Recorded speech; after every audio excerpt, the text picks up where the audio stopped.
everyone, and welcome back to the Bat Chat. I am Captain Logan. I'm Dan.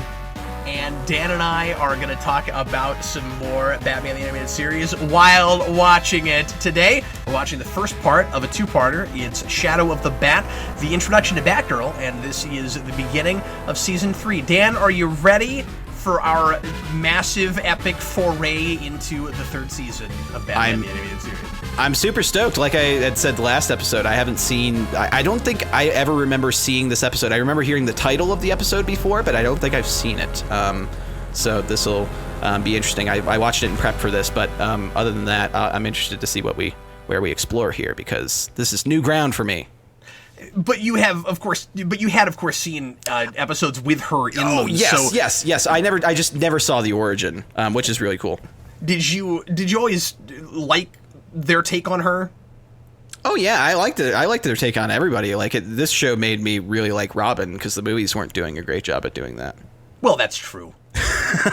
Sure. I mean, I have a different perspective because I'm a little bit older than you, so of course I had this before I had those. That's true. That is true. Well, I mean, I had this before I had those too, but But I just I always liked this version much more. I felt like this version was doing a lot better of a job making me like Robin than the movies were. Yeah, well, or even Batman. And Forever is interesting because it truncates not precisely, but kind of the origin that they do in the show with Robin's Reckoning into like 15 minutes. Mm-hmm. And if you're and of course it's more or less the comic origin, but if you're familiar with this show and then you go into Batman Forever, because it was only a couple of years after they did it here, you watch that and you're like, well, this is kind of reminiscent of what I'm familiar with, but it's real truncated, and he doesn't have quite the character dimension he does in the show. Yeah. Yeah, you could say that a lot about different iterations of Batman and the show, that the versions in the show are a little bit more elaborated on and or done better. Yeah, of course. So it's going to be kind of interesting comparing this episode to Robin's Reckoning, because I think there's some parallels and things, and I think they're clearly looking at that when they make this, and the compare-contrast between how she becomes Batgirl and what her motivations are versus Robin, and then both of them versus Batman is interesting and well handled. Indeed. So anyway, let's go ahead and get into it. If you want to watch the episode with us, again, it's the first episode of Season 3 in the production order, and we're watching it on Amazon, but you can, of course, also pull out your DVD if you prefer it to watch it that way. Get it to timestamp 0 and get ready to press play when I say now, again, if you want to watch it with us. And if you want to listen to this without watching it with us, you can do that. It won't be as listenable, I don't think, but we'll provide as much context for what we're talking about as we can. Here we go. Everybody, please press play right now. Beautiful.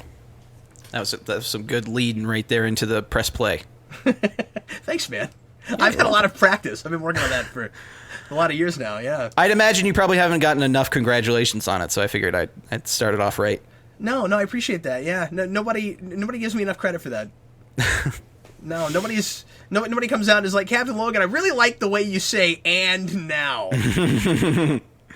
Yeah, I feel like as many times as I've watched this intro, it never gets old. But also, right. it very well demonstrates the kinetic nature of some of the animation for the show. Like this show does action really well. It does explosions really well. Like that opening explosion. Like I just love explosions in this show. They seem to really just pop. And the cell animation stays really consistent, where this intro always fits with it. I mean, we get away from this intro again, either right at the end of 2 or into 3. I think maybe it's into 3. But it's still, but you still can put this with those episodes, and it fits together. Like there's. It's interesting that we didn't evolve ourselves too far away from what we were doing at the beginning with the kind of grittiness of what the show looks like, and the cell shading, and kind of the way it's still got the dust and the splotches and all of that. Like I like that we didn't get to the digital era until post the show. Yeah, it would have been real unfortunate if we changed where it was too how clean. We did. Yeah, it would exactly. It would have been kind of sad and problematic if it got real clean in the middle of the show, I think. Yeah. And well, this show served really well to early on. They had they did them on. They started the drawings off on the dark. What what is it, Darkstalk, I believe, something like that. Right. They started with the darker things that created the kind of darkness of the show, and Yeah, I'm they sure drew on after black. a while I'm sure curtailed that for cheaper stuff. Well, and it's fun to digital, like compare you said. it to Superman, because obviously they didn't do it that way with that show. Oh yeah, very bright. But I mean, it should be opposites. Yeah, exactly. And it's fun how both shows have, a similar style, but they're clearly trying to create entirely different atmospheres.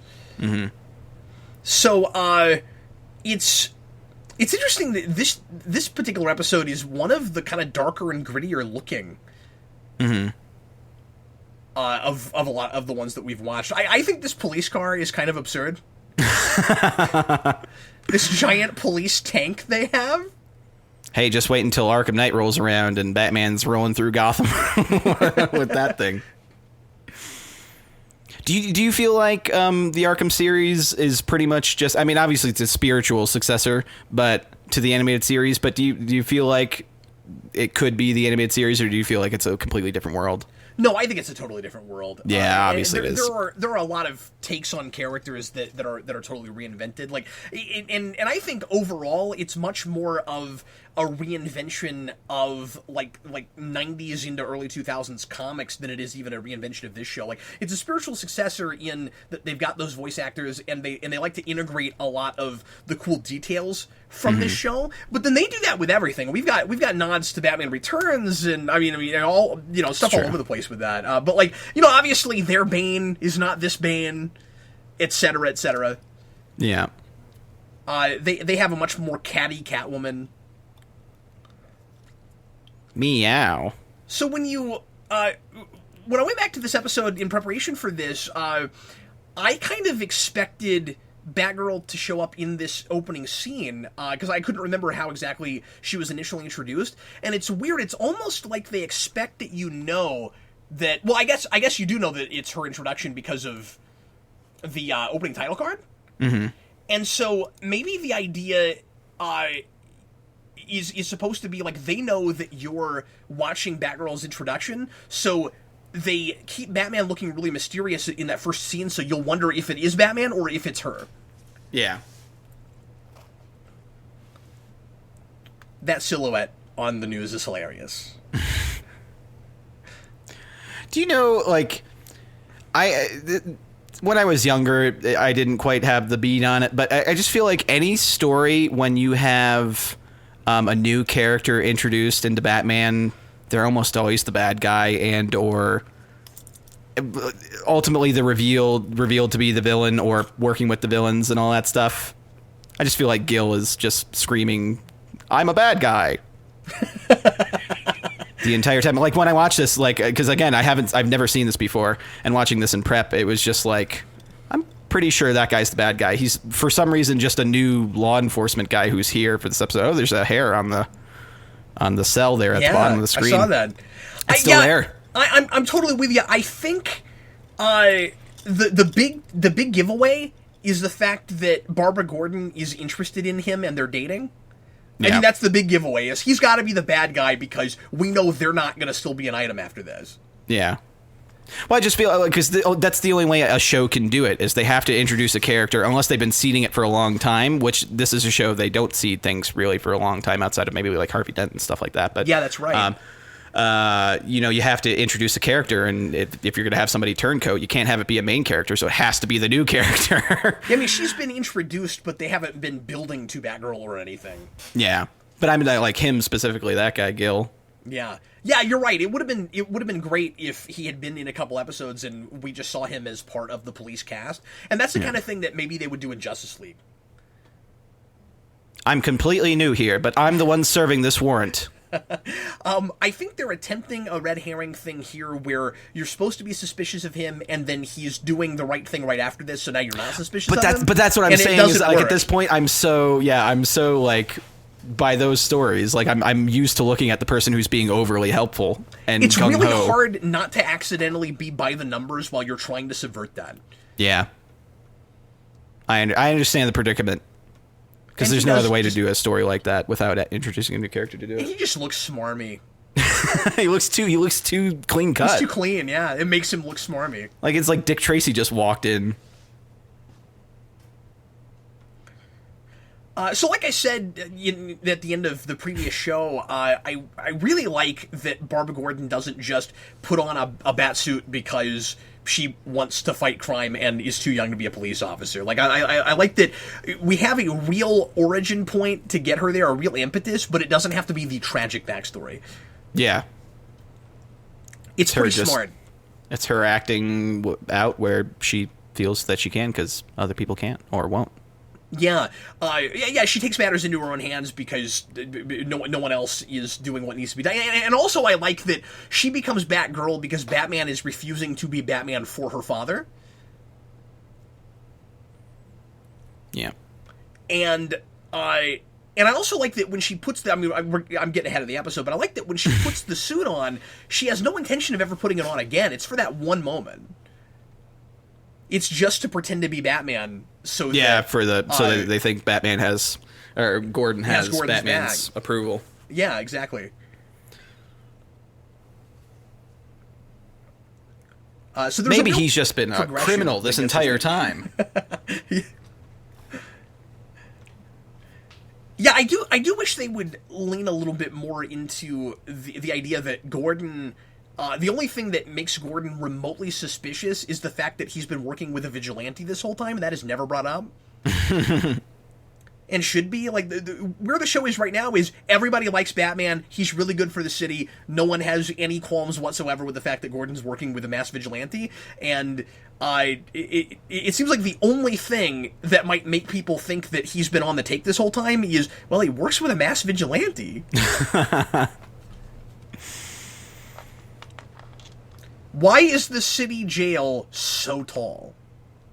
I know so many buildings in Gotham are tall. There aren't that many successful businesses. It can't be because I'm pretty sure just the mob owns half of Gotham. I mean, clearly they do, but like, how else can you? It's all the henchman apartments. Henchman apartments. I mean, there's clearly no lack of work in Gotham when it comes to the seedy underside, so you can imagine a lot of its population are that's part of the problem. They can't clean anything up. So much of the population of Gotham is dirty. Just imagine that, like, my jail cell is on the 15th floor. Oh, man. I can see the 5-story cafeteria from here. So that could have gone south real fast. It could have been a real different episode. If Gordon wasn't paying attention. It just hit him in the head. Because it's heavy and sharp enough, it goes into the wall. Batman, in just trying to communicate with his friend Jim Gordon, might have lopped his head off. Or at least very well damaged him. I can't watch a Gordon episode without commenting on the ice cream cone hair. Oh, it's the best. The perfect swirl. That's one of the things I dislike about season 4 is they got rid of the ice cream hair. And they replaced it with anorexic Jim Gordon, where he's lost a lot of weight and did not need to. It's kind of like the Arkham games. He was super beefy in the first one, and then in the Origins one, they kind of tried to make him a bit more normal looking, and then just between all those games, he doesn't look anywhere. Doesn't he become Mike Ehrmantraut from Breaking Bad? Yes. He does become Mike. I loved perfect casting for that. I mean, it's different, but I was totally okay with it. What's weird is he got less gruff when that was his voice. Like, yeah, he became Jim Gordon again. Yeah, no, he sounded like a mob thug in the first. Like, he should be in this predicament in this episode in the Arkham games just by virtue of what he sounds like. Where, like, no one should trust him. You know whose house or whose building this is just by looking the outside of it. It had the 2 different color schemes on it. Oh, I didn't notice that. That's awesome. It's not super, like, noticeable. It was kind of more towards the right, but there was a split in color, and I remember thinking, I was like, is this Two-Face's hideout? And then it was. With the buck teeth? Like, I feel like Two-Face must have hired him after he left Mad Hatter. Because he looks like a Mad Hatter thug. He is a little ostentatious for a Two-Face thug. And then what's Matches Malone, I think is... Matches Malone, yeah. Matches Malone is Bruce's gangster fake name. Pretty good. And I think he's used it already in an earlier episode. It's been a while since we've done this, but yeah. I think there's precedent in the show already for that. I don't know if you kept going with Gotham, but they made Matches with Malone in that show an actual character. Oh, really? I didn't see that. That's pretty good. Yeah, who was, I guess, it was real convoluted. Like he was apparently the guy who was hired to kill Bruce Wayne's parents. Oh, what? Yeah, Matches Malone apparently killed Bruce Wayne's parents. Oh, that's funny. So the silhouette on her is really cool, too. And I like that she has this makeshift Batman costume that looks like Batman's costume. Yeah, but isn't fully. Just doesn't have a bat symbol on it, or even a utility belt, I don't think. Or does it? No, it does. It has a belt, but I don't think it's a utility belt. But no symbol. Yeah, and I don't think it's got compartments in the belt. Yeah. The lipstick, for whatever reason, makes the whole getup look hilarious. Like you're not gonna frighten anyone in that suit once they see your face. Yeah. Once they see that ruby red. Like, you just look like you're going to a Halloween party at that point. Watch out, Gil. Now, see, they'll figure out that Gil was in on it because he ducked first. But, I mean, everybody was disturbed by whatever was going on. It's not unreasonable to duck.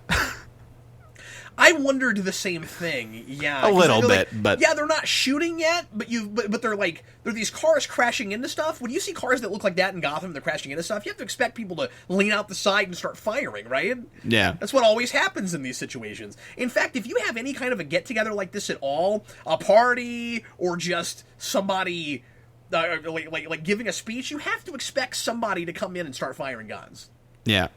And even then, like we learned last episode that once Ivy started, or Harley Quinn started plopping down those little plants, and then nobody at that men's club meeting reacted at all. Oh, hey, there's the origin of the hair. Yeah. Oh, I forgot that had an origin. Yeah. I didn't even realize. That's pretty good. But clearly, if somebody reacts when bad guys are doing their thing, they're also bad guys, because they should just stand around and let whatever is going to happen to them. Otherwise, so, I don't get why these guys just stand here and fire on her with all these other people around. Like, you'd think that they wouldn't turn their backs to all these other people, right? For the commercial break, that's why. Oh, okay. Yeah, because just you needed a before transition. We have forgotten that there was a crowd behind them. Yes. Apparently the only citizens in Gotham worth standing up are the vigilantes. Well, there's still people at the podium, but... And police officers, too. Right in front of the police station, this is happening. But what was weird was the reporter lady was These guys are just running away? While they were running, and then when they turn the camera, they go to commercial break, and she is nowhere to be seen. Yeah. I don't know what's going on there. This is front of the police station. Why are the cop cars now getting here? Do you hear the sirens off in the distance? Where were they? You had no... You're at the station. You had no cars there? Calling out cars. What, was there a war somewhere? Oh, you know what? That's kind of a nice touch, too. She's got this makeshift Batman mask where you can see the skin around her eyes, and like she hasn't thought to black that in. That's a nice touch. Yeah. So something I'm wondering. I'm wondering if they did this intentionally. They have introduced Batgirl in the very first episode of their season 3, which is precisely what 60s Batman did. Oh wow, kind of following the same trend there. And I'd love to know if that's on purpose. And this season isn't like the third of the Adam West show in that she's not in every episode, but she does keep cropping up here or there throughout the season. And of course, by 4, it's all about the Bat family, and that was a Warner's mandate, and they kind of made them do that. But I wonder if that was intentional, because that just seems like too much of a coincidence to me. Like maybe that was a nod to that show. Yeah. Especially because this character exists first there. I don't know if you know that, but Barbara Gordon was created for the 3rd season of Season 3 Batman. Oh, I didn't know that. Yeah, that is a Dozer creation. He came up with her. And I've talked about this before, but I feel like that show doesn't really get enough credit for this. Like, I think people forget or didn't know that that's where it came from. So making it Commissioner Gordon's daughter is Dozer, making her a librarian is Dozer. Like, a lot of the big things, giving her a motorcycle, like a lot of the big superficial things you think about when you think of Barbara Gordon. 1969, we did it there first. Wow. Well, that's, I mean, a lot. I mean, it's kind of like the animated series. They get credit for the creation of Harley Quinn and all that jazz. But I didn't know about the Batgirl thing. That's very interesting. Yeah, like, how is it not just as big of a deal? Yeah, that she was originally a TV show creation, and for that show of all places. What is that face? Oh my god! It was just stuck there for a bit. You don't think of Batgirl as like a real campy character. No, I don't. Well, I mean, it's just it's one of those elements that fits really well into the story. It's like Commissioner Gordon's daughter. He doesn't know about her doing it, but it's. Unless you count Killing Joke, where they tried to add a dimension that's really stupid. Not the regular Killing Joke, the movie Killing Joke. Yeah. Please, I'm not crapping on the Killing Joke. But that's really interesting, because I mean that's fundamentally who Barbara Gordon is for me. And that was originally. She was originally created for her own TV show, which they ended up scrapping. But they shot a pilot. Oh wow! I did not know any of this. Is it like out there? Yeah. I gotta watch it. Like there's like an 11-minute like trial pilot thing. They didn't do a whole episode. Mm-hmm. But she had her own theme song, and oh wow! Yeah, I imagine that's part of why her getup looks so good, and she has a motorcycle. Is that I might be mistaken about this, but I think they probably had a budget for getting that show started, and that's where that came from, because by season 3 that show didn't have any money, which is sad. So I feel like the worst name for a pool club or a nightclub or a casino is a Stacked Deck. Certainly calls out that it's not very straight. Yeah, just right away you're gonna lose. Don't come in here. Oh, you're right. It does have the two sides. That's kind of cool and subtle. Yeah. That building.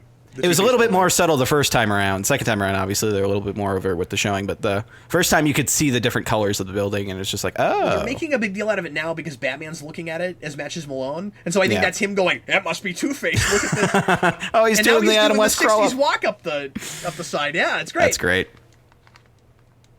We missed it earlier, but earlier when Barbara was going to see Gil, one of the henchmen, one of Two-Face, that bucktooth Two-Face henchman was there, and he was like, "We'll talk about that business meeting later." But she knows he's not a businessman; he's a police officer.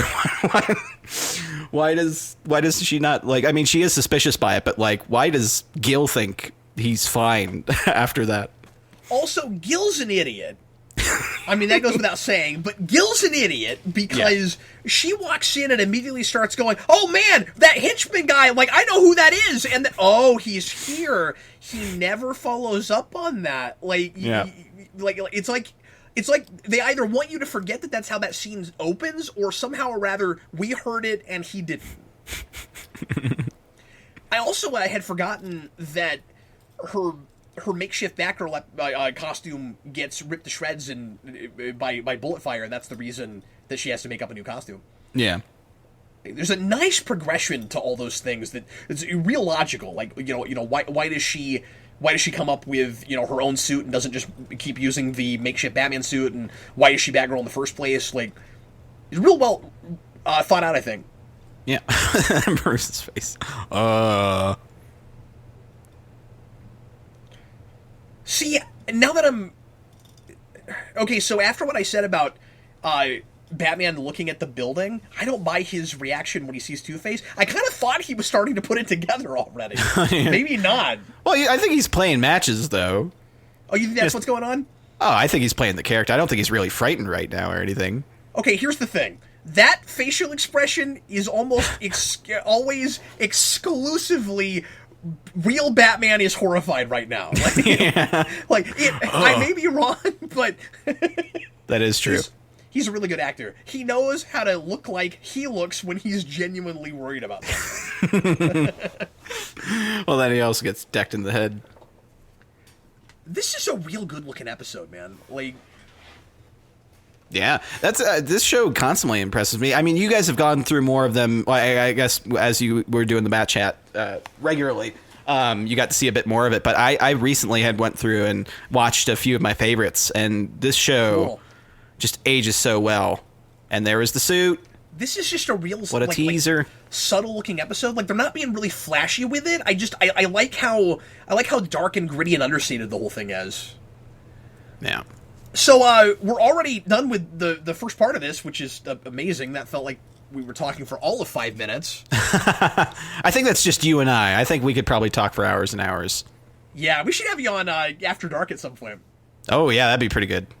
So real quick, before we bid everybody adieu when we come back next week and do the second part, one of the things I really like about her suit is it looks like something she could make.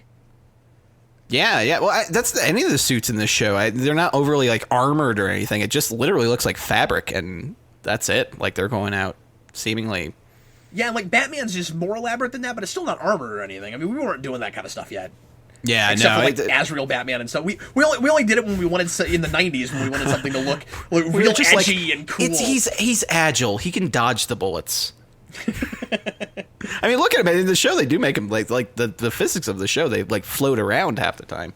No, that's true. And I heard people in the mid 2000s talk about how they liked the Batman better than this show because Batman moves too slow in this show.